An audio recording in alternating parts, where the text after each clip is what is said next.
বরপেটা জেলার কলগাছিয়া এবং গুনিয়াগুড়িতে district level task force, labour department, district legal service authority এবং চাইল্ড প্রোটেকশন ইউনিটের উদ্যোগে যৌথ অভিযান চালায়।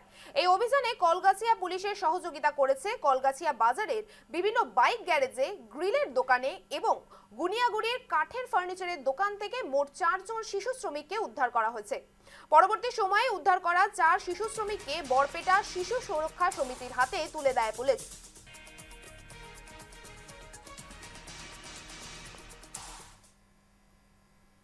চাইল্ড লেবাৰ ৰেস্কিউ ড্ৰাইভ আছিলে। আমি Barpeta task force district level task force ইউনিটৰ পৰা আহিছোঁ। কলগাছিয়া মানে ৰেভিনিউ চাৰ্কুলৰ আণ্ডাৰত আজি আমি 4জন চাইল্ড লেবাৰ ৰেস্কিউ কৰিলোঁ আৰু আমাক সহযোগ কৰিছে কলগাছিয়া থানাৰ পৰাও।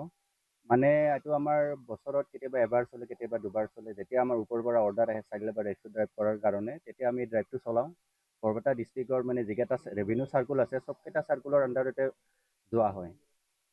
এতিয়া আমি চাইল্ড লেবাৰখিনি আমি বৰপেটা CWCত প্ৰডিউচ কৰিম।